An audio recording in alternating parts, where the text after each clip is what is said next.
I've had to deal pastorally with a lot of young men who have gotten involved in the Doug Wilson stuff. How can you argue with the results? Look at the results. They're terrifying. They do not become responsible, faithful men. They become losers.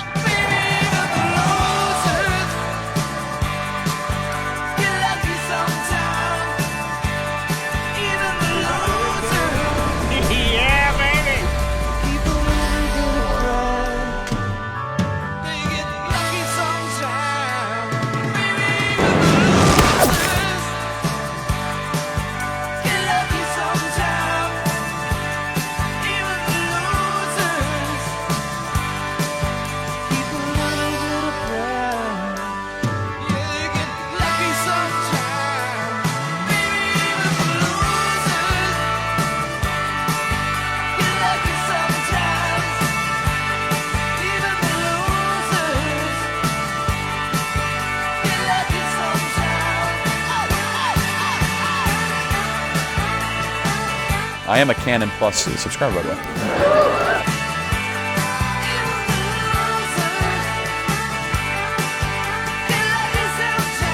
Not bad.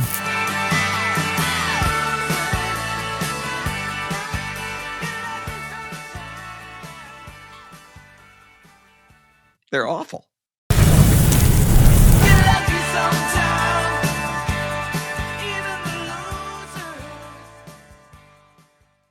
Welcome to this August edition of Doug Wilson and Friends. We are on the far side of Grace Agenda, just about to start the school year, and so here we are with Doug Wilson. Hey. And Jared Longshore, myself, and today, special guest, Chris Wiley, good friend, from the great state of Washington. Yeah, that's right. All right, very good. Well, good to have you guys. I wanted to kick off our discussion today with some of the recent goings-on. A week or so ago, we had the CNN interview, which was conducted a couple months ago. Yeah. Finally dropped. Right. And so, a 7-minute clip on Anderson Cooper. I think they released a longer version of the interview. They interviewed for hours. Yeah. Interviewed you and Toby, some of our church members, some other Correct. folks in the community followed you around. I'm curious just to hear what'd you think of the interview. What's your reaction to it? To the interview, they obviously had hours of footage that they had to break down to an 8-minute segment, and that's always a challenge. When we only agree to interviews with what we consider adversarial media, like CNN, if we have an independent camera running, an insurance camera, a hit piece insurance camera. CNN was kind of mildly offended by that because we're objective journalists. We're not. They didn't think of them. We would never do that. We thought of them as adversarial media, but they did not think of themselves that way. And we're and the reporter who came out here, Pamela Brown, and her assistant, the people were very easy to work with. They were, I think, because of that setup, they were very eager to prove that this was not a hit piece. And on the essentials, I think that was correct. It was not a hit piece because they asked the questions that caused us to give them the inflammatory material, right? But then they didn't just snip the inflammatory material and put it out there. They let us finish the sentence or, finish the point. So they did that with Jared's comment on the 19th Amendment. They did that with Toby on household voting. They did that with the Princes, the family that they interviewed. They did that with me when they were talking about slavery. There's this inflammatory bit, but then anybody who's watching whose hair is not on fire could see that, there's an larger argument here, and it's not just the rage bait. So a hit piece would have just put the rage bait out, and this had the rage bait plus an ameliorating context. Yeah. What'd you think? You kind of got memed as a result of it. I would support that. I would support that. Yeah. So and you went into the interview kind of expecting they're going to ask some questions along those lines. And we talked about the fact that you were like, yeah, I was going to go and just answer it. Well, yeah, I mean, well, we knew this was CNN, and if you look at the other adversarial media that's come out, you know what kind of questions they're going to ask. They do their research, so they go back and look, and so you know slavery's coming up, and you know patriarchy's coming up. You know the things are coming up. And I would just underscore what Doug said. I thought the conversation with the lady doing the interview was really, really good. And it is interesting. There's, as Doug mentioned, they didn't just snip out the rage bait, but even so, you have an hour-long conversation. And as you can see in Doug's interview, it's really good to see the whole display, like, of what went on. So you enjoy. I found, for example, I keep forgetting her name. Pamela. I found Pamela Brown to be genuinely having a conversation with us. Like, her questions were fitting, that she was listening, dialoguing, and at one point she asked a very good question, like, if this is true about headship in the home, do you view me as an equal? You know, which is kind of the question she pitched to the princes. Which is a natural, normal question that, say, the secular liberal worldview is going to ask. If that's true, what's your definition of equality? For us to be able to say, oh, yes, of course, you're made in the image of God, just like we are. So there's equality there. But then, for example, we believe in this God who has a standard and a rule, and it's all about equality according to that rule. If you get rid of that, it's equality based on nothing other than the other sex. Paul says in 2 Corinthians, they measure themselves by themselves rather than measuring themselves according to the standard. And so it's fun in an interview like that for it to be spread so broadly, where they get that little bit. They granted us the ability to say one thing, one sentence or two at the end that can kind of lead people. It leaves a question in people's minds: is there more there? You know, and there is. So that's why I think those interviews are worthwhile. They kind of at least give somebody another perspective, and I enjoyed it. Yeah, so I do think that people, like some Christians, would look at it and go like, but they focused on all the wrong things, or they focused on the things that are going to alienate people on the fence. It was pretty clear that part of the goal was to make problems for the Trump administration, or for someone like Pete Hegseth. Here's the pastors that he admires say, can we use that as a weapon? That's certainly the play. So but why don't you think it'll work, or why? Because they think it is going to work because it used to work. Okay. It doesn't work anymore. Right. They're running the play that no longer works, and there are some Christians who are still stuck in the 80s and 90s who, back when this play worked, oh no, we have to be winsome by their definition of winsome, and if we're anything other than their definition of winsome, then we're losing. But that is not where we are now. Our big problem is to keep some of the dank right hotheads from being so done with this foolish game that they run into the opposite ditch. But it's certainly not a negative. It's not a negative evangelistically to be politically incorrect. If you're politically incorrect and you don't care what CNN thinks, that's a plus when it comes to being actually winsome to people who are actually lost. Our culture's in free fall, and bromides from decades ago are not the same thing as a parachute. Yeah, I think so. Ben Zorns, one of our pastors here, made the observation that during the section on patriarchy, and they're doing all that, they show a clip of the Michael Foster's book, which is around here. It's Good to Be a Man. And he said there's going to be a lot of people who watch that and go, yeah. but it is, isn't it? Is it? Yeah. Can we say that now?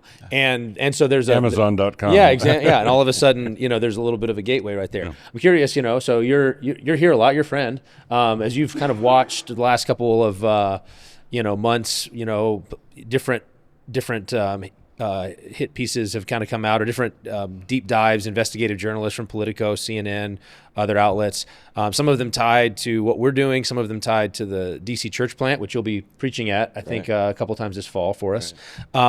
What's been your kind of, just as you've observed it with a little bit of more distance than what we have here, anything that you've seen that's interesting? Well, I think Doug's take is absolutely right. I think that essentially people that he's described, people that kind of still are operating with that frame of reference from the 80s or 90s, just still haven't read the moment well. And I think, the whole thing pleased and amused me. I was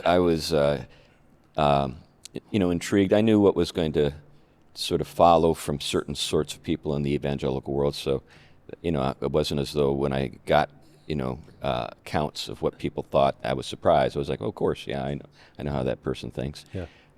But I really do think we're looking at a future that, for those folks, is unimaginable.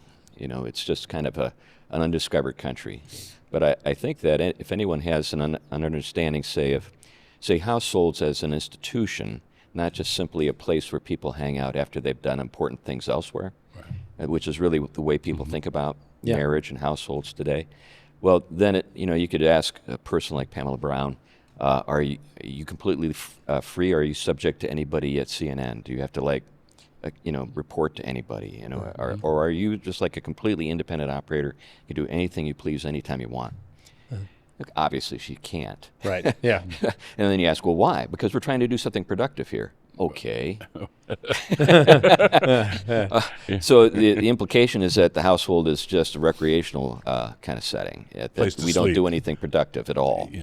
Right. Yeah. And so we don't really need anybody in charge. We don't really need to make tough calls or decisions that maybe make people unhappy sometimes. It's a wonderful way to put it. Yeah. So The another angle on what's happening with the political incorrectness. If you think, what is political correctness? It's basically approaching conversations as if there is no deity above who has revealed an external standard of how we're going to talk and speak. It's always looking at the room. It's always looking at the current moment and thinking, what can I do based on this kind of lower story only? And so every time those kind of what people call based is very interesting. It's like they're actually based on something other than the room, based on something other than the lower story. That's what's going on. So whether that be the question of slavery or women's suffrage, or that really came out most clearly. This would be helpful to the guys that think you weren't gospel. There were some guys who said, hey, wasn't- why didn't you preach the gospel? You had a microphone in front of you. Why didn't you ever talk about Right. Jesus died for sinners, people have broken the law? Why didn't that Right. come out? So I want to start by saying, say true things, even and say them kindly, when you know that it's going to be a paradigm shift for the person that's interviewing you and the audience. That's number one, because you're actually saying things that are otherworldly. The aroma of Christ is coming through when you can say the thing. In the way to show you how closely that's connected to gospel. Okay, what was said about slavery and all the other items. The same question came. The interviewer asked Toby, well, what about when other people, like you want this Christian thing, but what about other people that don't? And he very politely goes, well, I do understand that they don't accept it, but Jesus rose from the dead. And it was just like this great moment, like boom, like the same. That sounds like gospel to me. It was gospel, right? And it didn't make the cut. It didn't make the cut. But it was the undergirding principle that was guiding our tone, our demeanor, the things that the way we're answering the questions is we understand, but Paul didn't show up in Athens and say, guys, like, hey, kind of, if you want it, it's an option. He's like, the unknown God, like, I see you're very religious, the unknown God. Jesus rose from the dead. Yeah. Jesus has made homes a political entity. He sets the standard. So anyways, that's the key to help guys in the way that they're approaching, the way that they think we're coming at it the wrong way. No, we're coming at it with the authority of God's word, and then, of course, with grace and truth. One more little element on this, because a lot of people today, I think the 19th Amendment thing was kind of for a number of evangelicals, and oh no. Mm-hmm. It's interesting to me how many, I think that there's some Christians who are more theonomic than I am, mm-hmm. because they seem to think that certain sort of theological truths, we're all made in God's image, therefore universal suffrage is the only legitimate form of like political representation or something like that. Like it's a straight line in their minds from certain theological truths, which I accept, we all accept, image of God, things like priesthood of believers, but they seem to think that has this direct political entailment, that the only legitimate form of government is a democracy in which everyone can vote. Right. And so I thought that was like an interesting like part of the conversation where I think that political regimes there's all sorts of flavors of how societies organize themselves, how states organize themselves that could in principle be valid. They just need to be done righteously and obedient to God. With the key word being prudence. Yeah, wisely. But one question is, that I think comes up is this the leading edge of Christian nationalism? Like what we really want, the first thing on our agenda item is, can we repeal the 19th Amendment? No, one of the things that did make the cut in Pamela Brown's interview with me is, how long before you think this is instantiated? And I said something like 250 years. Yeah. We're playing the long game. We're not, repealing the 19th Amendment, if it were on my agenda, it'd be like number 128. Yeah. My wife votes, my daughters vote. That's not you. Paul can appeal to Caesar without that being an acknowledgement that the Roman form of governance was the ideal form of governance. He was playing cards with the hand that he was dealt. He's in this system. Mm-hmm. He's playing by the rules. Right. It's not the optimum system, but he appeals to Caesar. Yeah. All right. We vote in our community in civic elections. Our women vote. Yeah. And so no problem with that.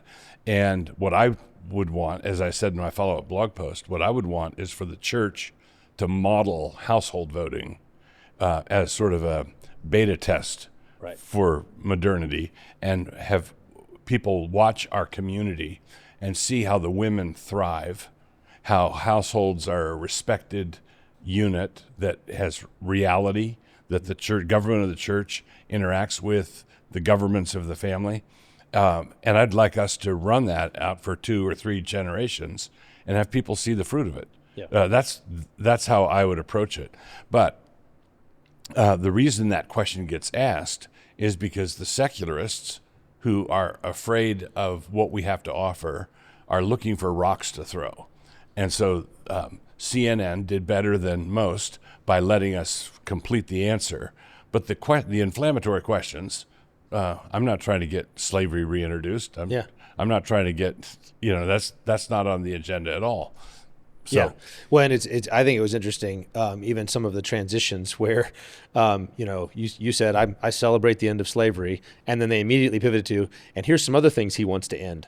It's like, so, Christian nationalist pastor celebrates the end of slavery. What else does he want to end? And they jump to Obergefell. But I do think that is an interesting thing, that the 19th Amendment is the fact that was asked, I think, is a sign of the Overton shift, because they didn't ask. I mean, the Obergefell came up loosely, like it was in there. But if you were to put something at the top of the agenda in terms of the political sphere, like what do we want in a political sense? Is, well, we want Obergefell gone, like Roe's gone. So Roe's gone, and now we want pro-life legislation. We want Obergefell gone, and then we want pro-marriage legislation that honors the integrity of marriage. And then our households are designed. The Christians have immediate application where we're coming from. That's the order of events, or the agenda items. But asking about something that's farther into the future is an acknowledgement of where this is going. That this is shifted, and now they've got to use an even scarier thing to try to spook. Right, and it also reveals that universal suffrage is sort of a precious to them. Right. It's sort of it's a sacramental thing. For secularism, democratic secularism, voting is a sacramental act, and that's why they want everybody. That's why they want to press down the 16-year-olds to vote. That's they're trying to get. They believe in paedo communion, right? which is why this was such a win. Like, it really did reveal it's an article of faith. Like, which is interesting. And sometimes you get, if you would ever support the repealing of the 19th Amendment, then you're a cult. Yeah. You say, well, what does that mean? That means the 19th Amendment is an article of your faith. Right. And where we're saying, I think that's why the meme was such a big deal, is just because it was, I'd support that. It wasn't like, I'm motion. This is not my motion. Yeah, right. You asked, I was like, I'll support that. It's like, we'd also support the speed limit changing in certain places, right? And of course, 19th Amendment would be a bigger deal than the speed limit. But what's revealed is the idolatry of the day. And that's kind of something we're involved with. I just underscore what Doug said. So not only is this way down the agenda, they actually asked the question, do your wives vote? And we're like, of course, yeah, they vote. Like this is the system that we're in. And we talked about the household vote, and there would be households that have women voting. So it's not about women as a sex not voting. It's about the household vote. Those didn't make it in the cut, and that's fine. You have to present your deal. But those are other things that are in the full interview with me and Toby. Yeah. I'm curious. So, in light of this, there's been a couple of reactions again from evangelicals. So, David French was very concerned. Right. Did you have a chance to read? I read that article. He was very concerned in the New York Times. In the New York Times, right? Any but thought? it's like that meme of Pirates of the Caribbean. But you have heard of me, right? Yeah. So, it seems to me that, and then just today, this one's fresh. Now, you guys haven't had a chance to listen to it. I listened to it on the way in. That Russel Moore, for the Christianity Today podcast, was enraged by the CNN interview. He watched it, and he used the word enraged. So, right. I think that's just an interesting reaction to watch that and to just be filled with rage. Well, Jesus can be enraged, but you're not Jesus. Yeah, that's right. That's right. And said it was insidious. What we said, you said, was satanic, revealed a dark satanic, insidious, dark view and non-Christian view of God. And then there was an interesting one that I just wanted to get your quick reaction to. He compared you to Abby Hoffman. And I admit I was born in the 80s. I have no idea who that is, but he kind of flagged it on the way past, and and said that you're like a Christian nationalist version of Abby Hoffman. You want to explain what that might be? Maybe you guys that are boomers can explain. The boomers can explain to us. Abby Hoffman, brief history lesson, kids. Abby Hoffman. Well, there was a movement, yuppies, young urban professionals, and then there were the yippies. Who were insurrectionists. You're really dating yourself now. Yeah. This is 60s, 70s? Is that when we're talking? 60s. 60s, okay. Abby Hoffman was a revolutionary, wrote a book called Steal This Book, I think. And he was just a radical. Leftist, revolutionary? Leftist, progressive, revolutionary.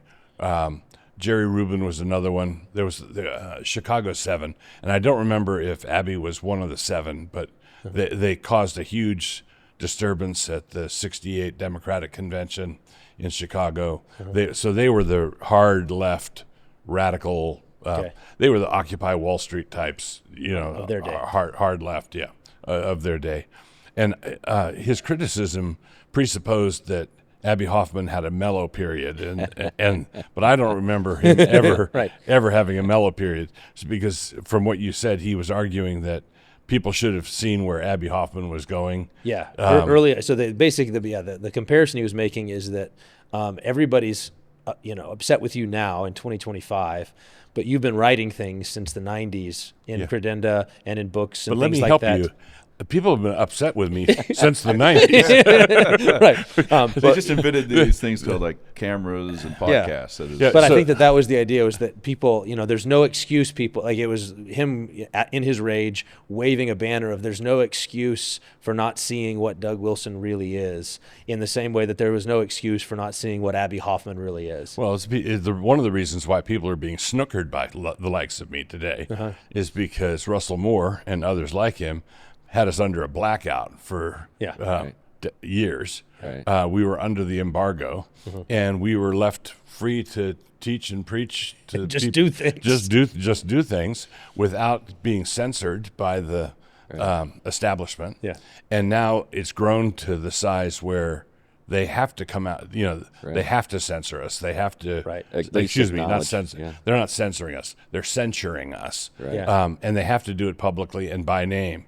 But for years and years and years, they would ignore us with serenity. Right. And we knew that they knew what we were doing. Right. And we knew that they were being silent on purpose. They were not going to give us airtime. And we're policing on the back end, right? So, put pressure when people. So there was situations where people would accept an invitation, and then a week later, after the pressure, then they would withdraw.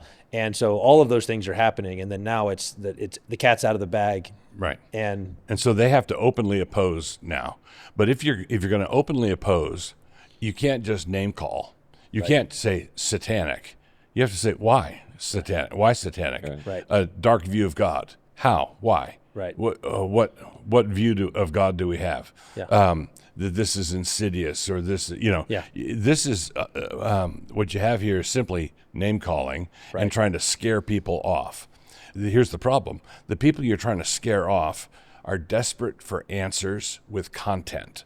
They're not going to be spooked by boomer fears. Well, and that's interesting. So one of the things he said in the podcast was, is a backhanded compliment that basically your writing on family was this kind of shrewd, sneaky move, because The devil is shrewd. Yes. Because when parents, when you first have kids, you feel overwhelmed. You don't know what you're doing. You're looking for answers. You want it to go well. And so for you to come in and say, here's how you parent, here's how you build a family, here's how you do marriage. Basically, people then look to the authoritarian leader, which is you, at a distance, in order. Sorry, that's just. This is Authoritarian. sounding like screw tape letters. Right. You know what I mean? Like, beware of pastors showing kindness to people in their time of need and helping them. Right. Yeah. But authoritarian leader. So that there was this sort of deep, people are desperate for answers. Right. And here you are saying, well, here's what the Bible says about parenting. Here's what it says about marriage. If you do it this way, God will bless it. Yeah. And he's saying that was so sneaky. Right. And my question is, okay, so did God bless it? Right. Yeah, so, so we, if God. Well, so there was a funny moment in it that I thought was funny. He said, all the guys that I know who got into Doug Wilson ended up as losers. And then I thought, well, all the guys that I know that got into Doug Wilson ended up responsible. So both of them got into Doug Wilson, but one of them were discipled by Russel Moore, and one of them was discipled by me, and the losers are all on his side. What's the common element here, actually? Yeah. So there are all the things you're talking about, with parents and with kids in the trenches and Christian education and life in community. All of that is where Jesus said we were to test for fruit. That's where you look for the fruit. Right. Okay. Now, it is quite possible, when you have books that are all over the place and people taking things to extremes. I know that there are extreme patriarchal guys and guys who read the book upside down, and and they misapply. And I could probably add to Russel Moore's list of losers who have, and everything I know, I thank Doug Wilson for, and their families are wrecked. I'm sure that is the case, but I'm the pastor of a large community in a large community of Christians here, and this is a happy group of saints. Right. And one of the things, and this is as good a place as any to insert this. Yet again, we would invite. We've issued this invitation many times to many different critics. I would invite Russel Moore. I would invite David French. I would invite Mike Cosper to come out. Yep. We'll put you up. We'll let you speak to our people. We don't put any restrictions on that. We can host you privately. We can host you publicly. We can do it with cameras. We can do it without cameras. We're happy to work with you. But you want to be a long distance fruit critic, I would ask you to come here and be a fruit inspector. Right. Let's look, see. We're not talking. This is not the kind of place that can. The names that you're calling will not stand up to an in-person visit. Simply not going to happen. Yeah, I'd like to just comment quick on the Abby Hoffman reference. Yeah. Just to give maybe more credit than he deserves. I haven't actually listened to it. But Hoffman and the Yippies and all those guys, that was the rise of the new left in the late 60s. They really did take over the Democratic Party, and now we see the fruit. And he's also right, there was a lot of violence from the start. There's no violence here.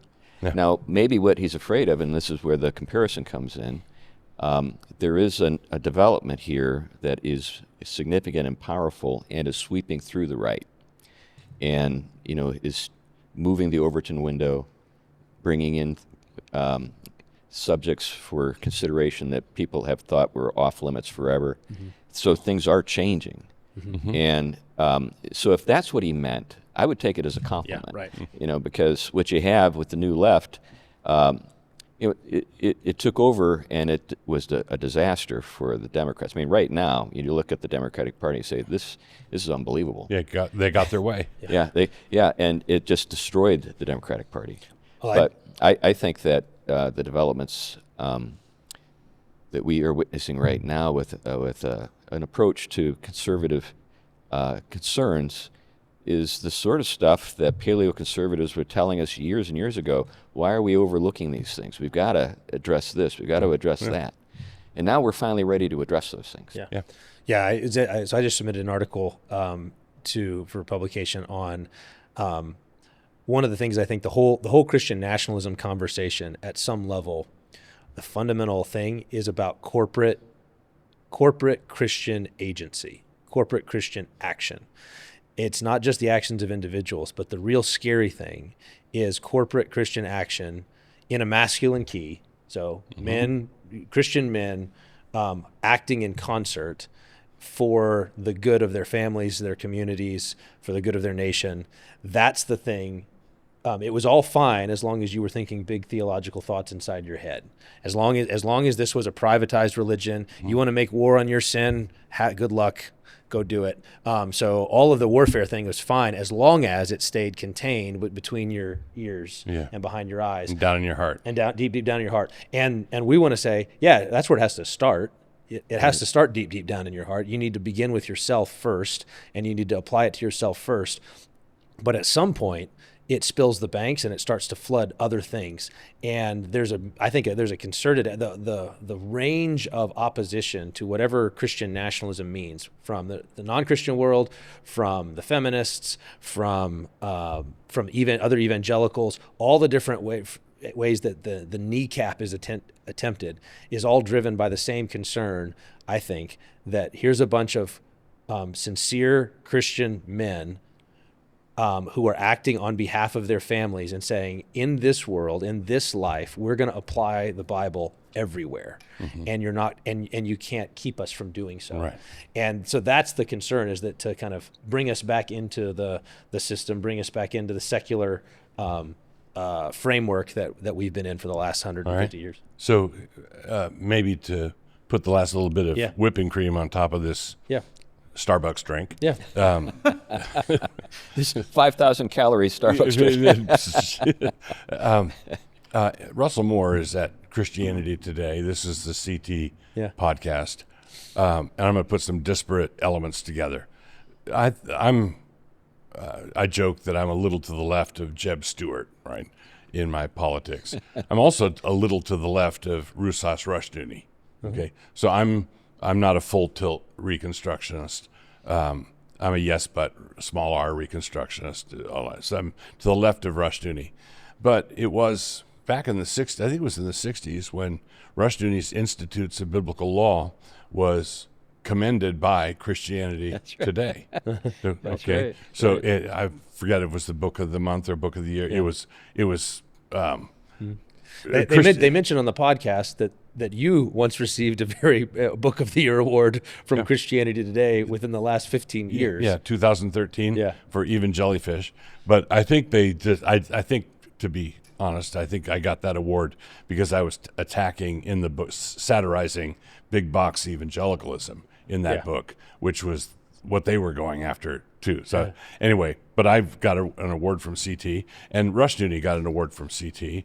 And I think that they should, before they attack us for being satanic and all the things, they should repent of CT having been satanic back in the 60s. Start with yourself. We have to start with yourself, right? That's good. Well, if you're interested in this kind of what's all the fuss about Christian nationalism, in a couple weeks, we'll be in Washington, D.C. If you're on the East Coast, Christ or Chaos, the Salvation of Politics and everything else, we're going to be doing that conference on September 6th. Free conference. You can find info at christkirkdc.com. So if you want to go check that out, or if you have a friend who's Christian nationalist or Moscow curious, bring them along to that. We have some time left, and I wanted to pivot to something that you've been working on, because I know that you've been doing some stuff for a while on how do Christians think about tech, and in particular, I think AI, right? So I wanted to lead in with a scenario that I saw, I think it was a week or two ago, where Jim Acosta, former CNN journalist, did an interview with an AI version of a young man who was killed in a school shooting about 8 years ago. So his parents, in the aftermath of the shooting, his parents have become activists, gun control and that sort of thing. Right. They have institutions, but as a part of that, they worked with some AI tech companies to build an AI version of their son who's physically 8 years older than he was now. So they're having him age. Okay. And then they trained it on the large language module, and then they input his diaries right. and social media posts and other things right. to kind of give it his character, videos of him so that his voice, things like that. And then Acosta did a 5-minute interview with the AI Joaquin. Yeah. Okay. Which was very weird, boxy, like the interview itself, like it wasn't great AI. Let's just put it that way. Right. But I'm just curious, take that as a lead in. What do you make of that? Like there was a big reaction to it across the board, but I'm curious, you hear something like that. What do you think? Well, I've actually read people who are proposing, business models that are actually all about that. But your description of it is familiar in the sense that there are companies that are working on that right now. So it's kind of a necromancy kind of thing. But it actually was anticipated by Philip K. Dick, the guy who wrote the book that Blade Runner is based on and so forth. He was really kind of freaky science fiction writer in the 70s and 80s. But he wrote a book called "We'll Remember It for You Wholesale," where it was that kind of thing. So I'm not at all surprised by it. There are a lot of weird things you can do with large language models, and that's an example. But large language models are just one application of the technology.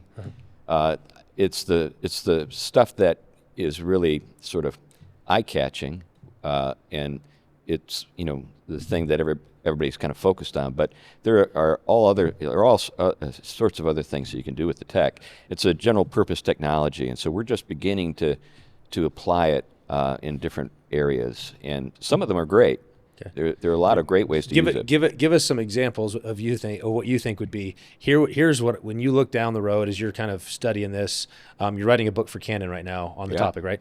Okay, so as you're looking down, give us a handful of things that you think, I think this is going to be a really good use of AI, and then you can give us the ones that you think maybe are going to be the big, scary, bad ones. Well, the best stuff is being done in fields like medicine. There's a lot of biotech applications. So, for example, I just read something here yesterday about, the crisis we have with antibiotics. Basically, the antibiotics are becoming less and less effective because viruses are becoming more and more resistant. So they are using AI right now to identify compounds, organic compounds, kind of exotic ones, that can actually kind of take us into a whole new sort of realm of application and recovery when it comes to antibiotics. So I think it was like 12,000 compounds that AI was able to identify. So this would be like a merger of tech with RFK's Make America Healthy Again. So there's an organic dimension to it. It's not purely chemical, but it's using the best of both there, kind of? Yeah, I don't think that they were all that interested necessarily in being organic. Okay. They were more, let's explore some things, and what AI is able to do is it's able to think about things and see patterns in ways that just simply are impossible for human beings. Another example would be what's known as AlphaFold. So AlphaFold identified 200 million ways that proteins can fold. Now you might think, well, what's the big deal with that? Well, life is based on proteins, amino acids and stuff like that.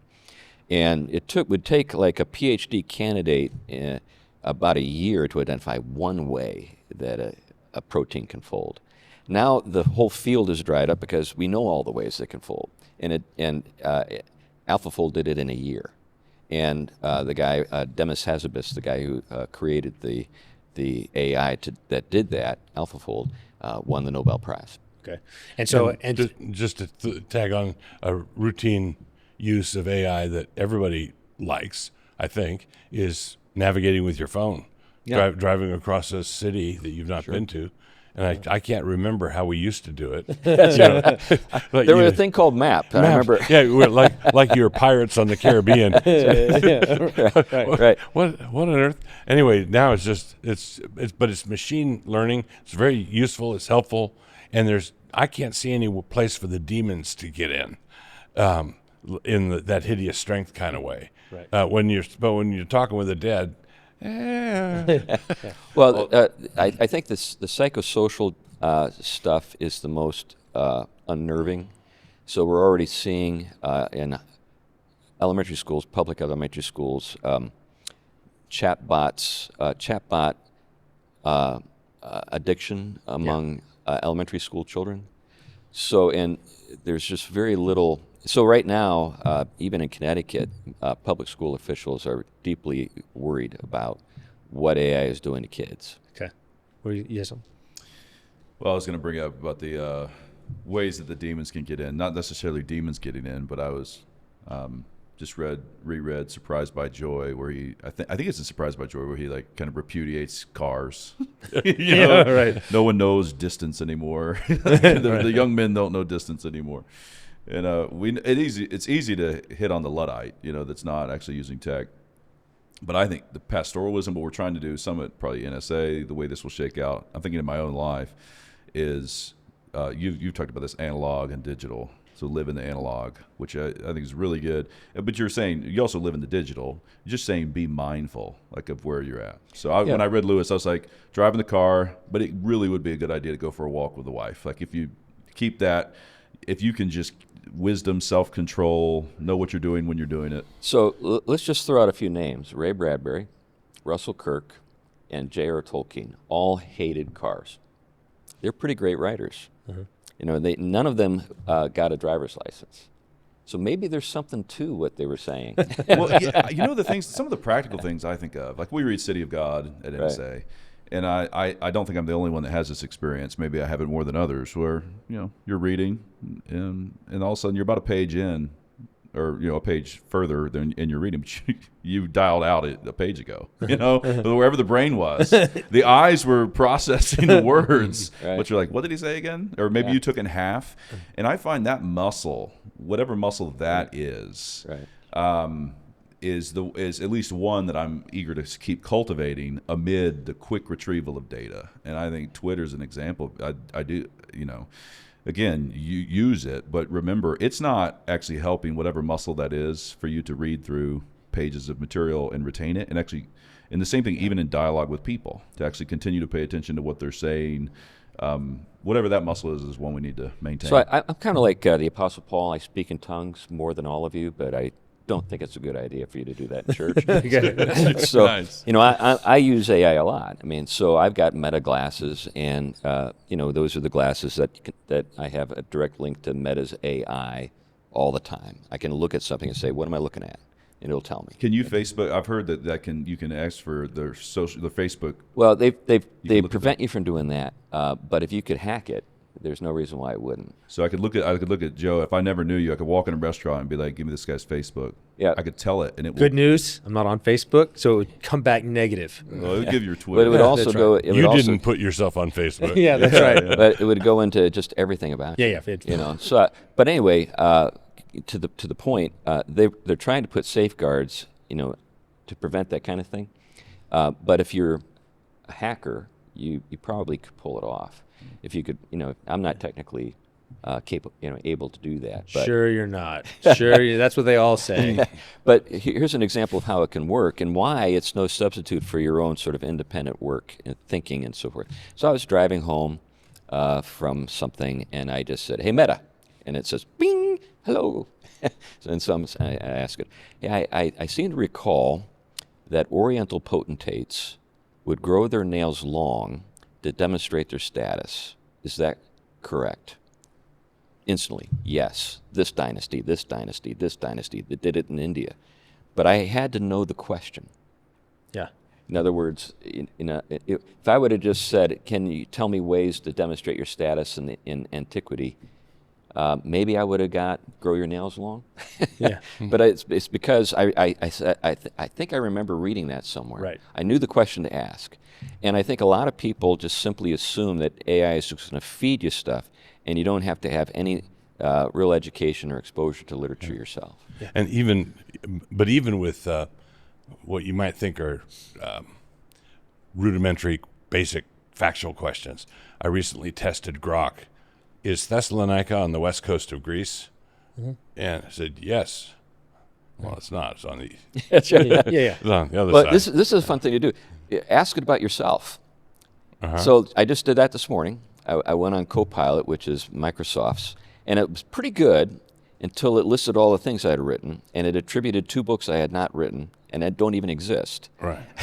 to me. Yeah. And that's one of the things Add in your resume. One of the things I've heard that is the nut that the AI engineers are trying to crack, because at some point AI just makes stuff up. Right. And you better know enough about the question Right. to be able to follow up, because if you just input a random question, you can't take it to the bank. Well, this is the thing that sometimes I run across in people who are like dilettantes, who and I'm not like a super authority or anything. I would say I'm a fairly well-read layman when it comes to this. But one of the things you run across is this belief that AI is a truth-seeking, reasoning sort of entity. It's not. It's a sinner.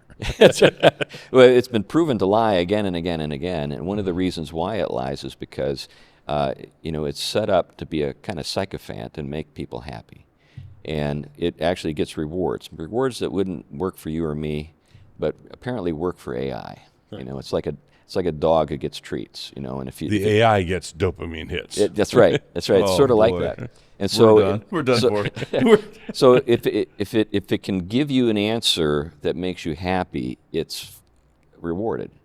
That's how it works. And it's its understanding, or the way its reasoning works, is much more like, say, this will take us into some territory that most people won't be able to relate to, but I know you guys can. Kant's theory of mind. Kant's theory of mind is not what the Apostle John was talking about when he talked about logos, reason, divine reason that suffuses reality. So it's basically an instrumentalist. It's what the presuppositionalists are always criticizing when they're talking about autonomous reason. So it's not linked to God or anything like that. It's just sort of like trying to figure out how to get from point A to point B. I'm curious to hear your thoughts on what he mentioned is the psychosocial uses of AI. So the things like, in that interview, it was interesting. So Acosta interviewed the AI avatar of this kid who was killed, and then afterward did a 10-minute interview with his dad, who had helped build the AI and was using it sort of as part of, there's plans for AI Joaquin to be on the debate stage for gun control debates, because he'll have the credibility of the kid who died, plus all of the knowledge at his fingertips that an LLM can provide. So there's a kind of activist, use of this. But one of the things that I perked up at was he said that his wife would spend hours a day talking to the AI Joaquin, right? And he said it in passing, because she loves to hear him say, "I love you, mommy." Yeah. And that's what I would call that creepy grieving. Yeah. It's just being consumed by grief, and that's not gonna end in a pretty direction. That's not gonna land well. Yeah. One of the things that seems to me when we look at the world, you look at some tasks and you think, man, human beings ought not to be doing that. Dragging blocks up onto the top of the pyramid, which would require slave labor. People are dispensable and stuff. But when I look at huge cranes or earth-moving equipment, or they're cutting a highway, the machine or the tool is doing something that could have been done in the past by 100,000 slaves. And I rejoice that we've got these big machines. Well, it's the same with AI. There are things that AI can do that it's a joy and a liberation that people don't have to do that. But then there's the flip side, where when the machine takes over and starts doing things that only a human being can do, like be your wife Right. So this is the AI happening. girlfriend. The AI girlfriend Yeah. or the emotional support phone. Yeah. Right. Yeah. You know, AI where therapists. AI therapists. I need I need an artificial voice to tell me that I'm doing great. You can do it. That stuff, when it's done, ought to be done by a person who's breathing air the same way you are.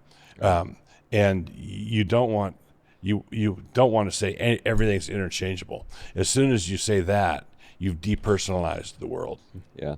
Now, related to that, thinking about tools, sometimes, someone will say something like, well, AI is just another tool. And I'll think, well, yeah, but some tools are really dangerous and require a lot of skill to use well. Yeah. So, like, when I was a kid in Western Pennsylvania, I'd come across guys with 9 fingers a lot. Why? Because they'd lost a finger in heavy machinery. That's why. Now, when you're around a big machine like a sawmill, you think, that thing can kill me. I better be careful. Can you show me how to use this thing? But the problem with AI is it's so charming and friendly and just kind of sucks you in. So I very rarely interact verbally with AI, mainly because I can feel the pull. I can feel the seduction. So I just do a lot of my stuff. To begin to treat it like it's a person Right. when it's not.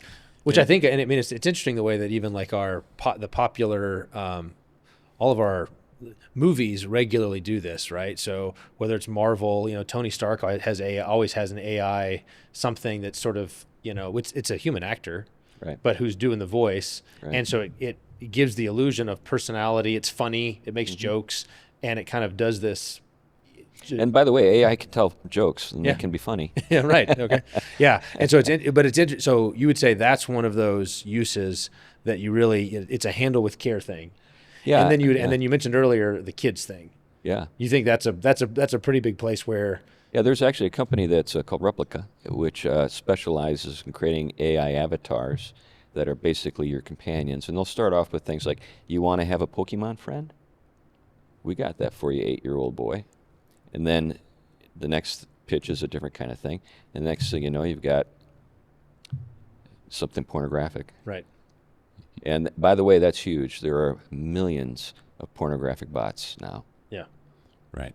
And you should never entrust your soul or your heart or your soul or anything distinctively human to something where you can't see where it keeps its brain.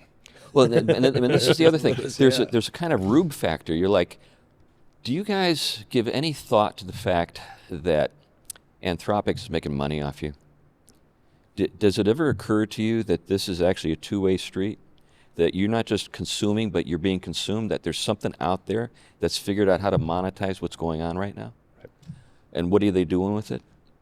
I mean, it's just kind of the blindness. It's sort of like, in fact, I just wrote something for Touchstone on this, and I said, if I had been in the garden, this is what I would have said to Eve when she was getting the pitch from the serpent. I'd whisper into her ear and say, ask what's in it for him. Mm-hmm. Right. Why didn't that occur to her?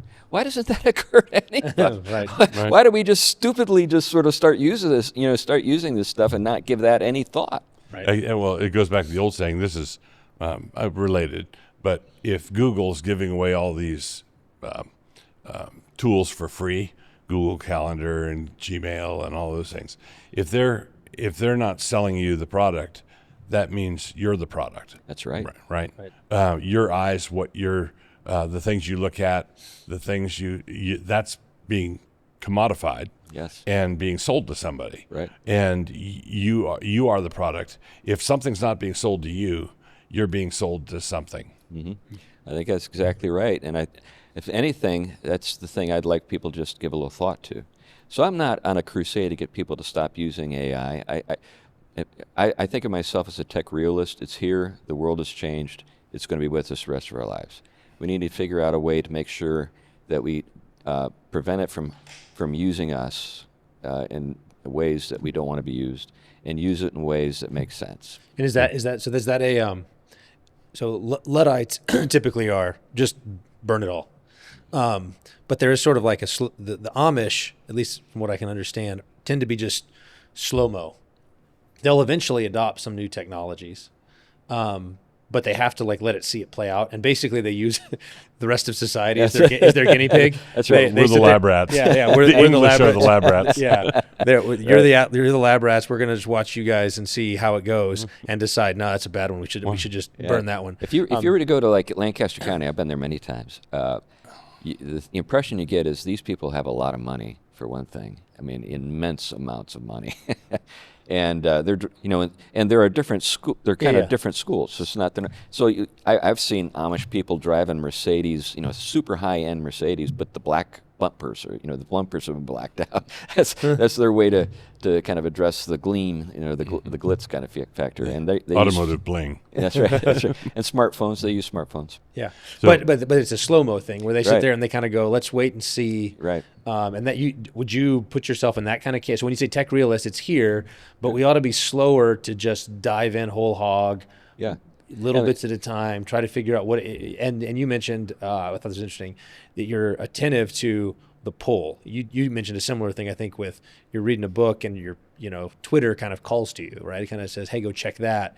Yeah. And just having a kind of self-awareness of where are my impulses being driven, and that if you're going to adopt a new technology or try it out, those are the places you really have to have. Particularly the AI. I was going to mention. You mentioned kind of the allure that they're pitching, like Pokemon and then eventually to porn. But in your illustration about the heavy machinery doing the jobs that slaves could do, makes me think all the differences between a tractor and AI and a chatbot. I mean, they're just, and for somebody to say, well, they're both tools. It's like, yeah, but does the tractor stand and talk to you and respond to you?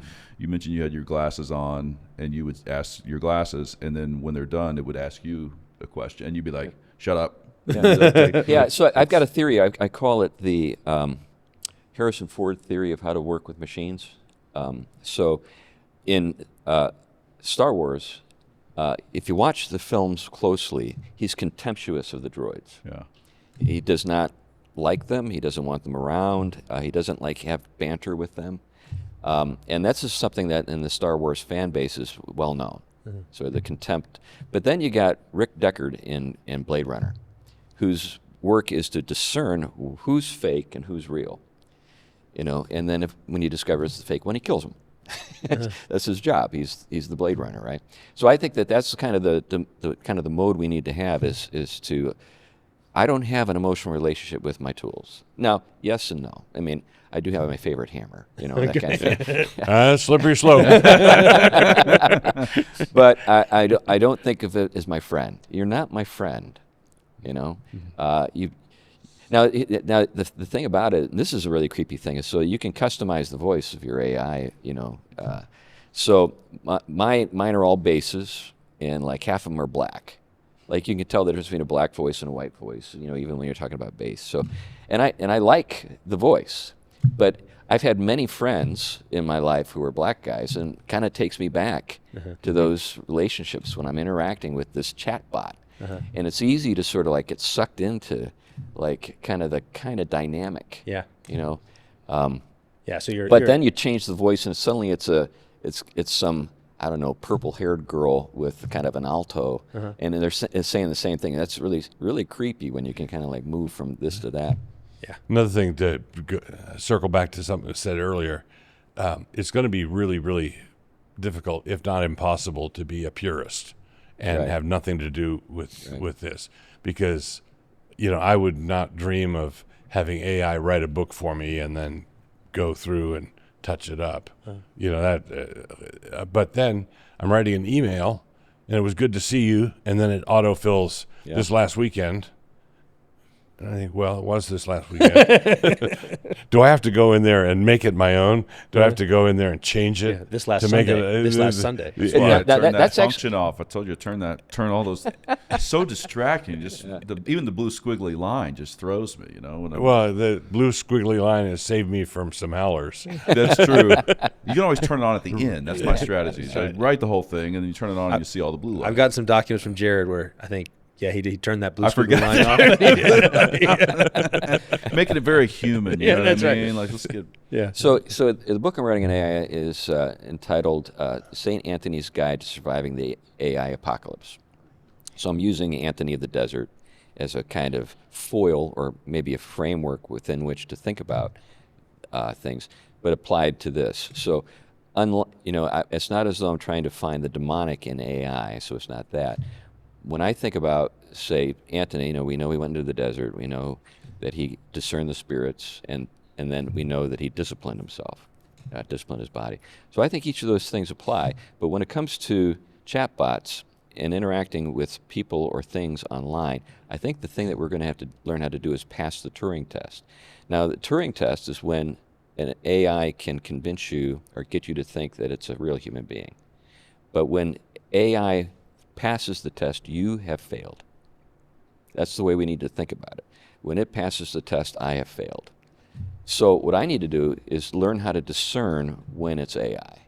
That's what I'm trying to discern, is whether there's a spirit there at all, because there is no spirit there. It is just a really sophisticated calculator. That's what it is. It's a probability machine that is just remarkably vast and is able to incredibly quick. But there's nobody home. There's nobody home. And that's the thing we really need to get across to people. Yeah, you think you have a relationship with something, but you don't. There is no one home. Right. Yeah, and I'm not sure what it is. Someone needs to tease this out, because you can look at pop-up ads, let's say a insurance company, and I can glance at it and say, that's an AI lady. That's AI-generated picture. And I have no idea how I know that. Yeah. It's not like she has 6 fingers or, it's good. It's realistic. Right. There's nothing wrong with it, but something's not there. I think the pictures are one thing. I think the communication piece of being able to identify is going to be another. And I think what's going to happen is the older generation who spent more time face to face with people, like listening to Grandpa tell us stories, and they would have scrolled a long time ago if they could have scrolled away from Grandpa, but they couldn't because they were at Grandpa's house and Grandpa was talking. There's an instinct of knowing that a human thing, and I think it's being lost as you scale down. So the vast majority of the lower generations' communications with other humans is through some medium, is through tech, is through text messages and whatnot. And I don't think they have the ability. Right. That certain muscles will atrophy. So the same way, even all of the earth mover type stuff, that the extreme there is all of a sudden it's the Wally. So that Wally's going to be the movie for this, because in Wally all of the humans have just decided we're not doing anything else, and so they're fat slobs on these little wheelchairs that kind of carry them around everywhere. Right. And there's a physical dimension of that where we're just going to let our bodies go and all of our tech will do all of the work. And there's a mental counterpart to that or a communicative counterpart or a spiritual counterpart where all of these muscles that God designed to be flexed, we just say, well, we'll outsource that to these other things, and we lose the ability to actually discern, is real person, not real person. Well, there's an interesting dilemma here, because so I'm 72.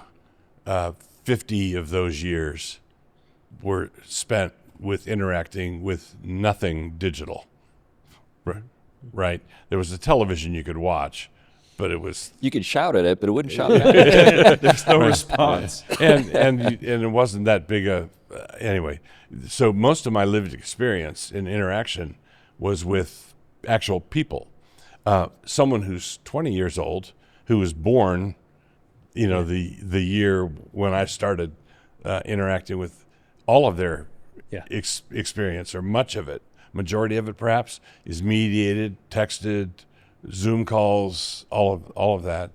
And you would think that my much greater interaction with the real would make me more able to identify the false. But boomers are notoriously gullible when it comes to just, you would think, well, and maybe the division is not generational. Maybe it's always between wisdom and folly. Right. So wise boomers and foolish boomers, wise Gen Xers and foolish Gen Xers, that's going to be that's where the true antithesis lies. So the next phase of all this is what they refer to as embodied AI. So that's robotics, but it also relates to sort of literally plugging people in. So there's a term called the Internet of Things. So IoT, if you run across that, that's what it's getting at. So this is when your toaster and your refrigerator and your washing machine are all talking to each other. And talking to the government about you. That's right. That's right. Yeah, and listening in on everything. But increasingly, that's going to be a reality that we're dealing with. So I just got a notice from my car insurance company that if I wanted a 30% cut of my premium, that I could have that, but they'd need to put something in my car to track me all the time. That's the cost. I mean, that's the exchange. So I said, no, I'm willing to pay the premium to not have you looking in on me all the time. Right. You know, and not just how fast am I going, but where I am. All of that kind of stuff. And we're going to see more and more of that. We're going to see that with health insurance. We want you to have that watch. Okay. We really want to kind of know what's going on with your body all the time. And so your insurance company can text you if you had a donut. Right. Well, Are you yeah, sure? that kind of thing. Yeah, it'll be the tag team, right? We can see that your car is in the Dunkin' Donuts parking lot, and that's right. Do you really want to do this? A little preemptive strike. So one of the things that people have observed with Musk is his interest in like literally physically connecting us to the cloud through a kind of Neuralink. Yeah. So it always begins with a therapeutic application. So we think about, say, someone who is a paraplegic. Isn't it marvelous that they can now communicate using that? And I agree, it is marvelous. But they're thinking we've got 8 billion people in the world. Uh-huh. This is a huge market. Not just paraplegics. Right. Wouldn't it be great for you to be able to answer your phone without having to pick it up? Just think, and then the voice comes on. And then take it to the next level. Just think your response. Not even use your voice. They're working on this stuff. Yeah. Right. Amazing. Make you suitable for the pod.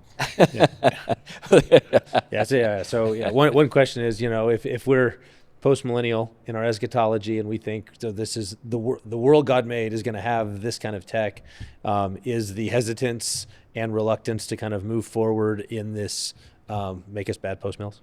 No, because postmillennialism, rightly considered, doesn't immanentize the eschaton. You don't assume that the eschaton is going to happen in the next 10 years or the next 20. If we have thousands of years to go, as I believe that we do, that means that gives us plenty of time to screw up with, to blow it. That's the good news. There are things where the postmillennialism doesn't view this world taking off like the space shuttle, and every minute, every second, it's better in every way than the previous second. It's more like walking up from Kansas up the Rocky Mountains, where you're going up into the foothills and then down into a valley and then further up and then down into a canyon. And it's there are setbacks. There are things. Wow, that was a bad. That was a bad wrong episode. Turns. Well, like the whole woke frenzy. We're waking up out of this bad dream. The whole COVID foolishness, that was mass hysteria. I think we're going to make some bad mistakes with AI. But the good news is, in the long run, stupidity doesn't work. Unreality is not realistic. Right. And to whatever extent AI is unreal, that's going to die of necessity. Yeah. Related to that, I think one thing that ought to be on our radar is what I think is developing, and it's an alternative secular eschaton. We're used to the Marxist version. We're about to be sold the libertarian techno version. Yeah, the Elon version. The Elon version, yeah. And so what that entails is actually evangelists like Ray Kurzweil or Brian Johnson or you're Harari, those guys, and they are incredibly popular. I asked one of my chatbots yesterday, how many books has Harari sold? 45 million. That's pretty good. 45 million. And his message is essentially, doomsday has arrived. AI is the game changer. Either you merge with the machine or you are obsolete. Yeah. That's the message. Right. So the transhumanist movement is not just simply a bunch of weird people out in San Francisco. It's that, but it's also shaping the world in ways that people are going to feel more and more pressure to go along with certain things that are really going to compromise their interests. So we need to be discerning. And we'll look forward to the book coming out and other kind of resources along those lines. And so thanks for joining us on this August edition of Doug Wilson and Friends. We'll be back, I'm sure, next month with some more stuff. Until then, keep it real. Keep it real. Keep it real. We just AI'd it. I don't know. Yeah. 90s. 90s. Keep it real. That's what Abby Hoffman did.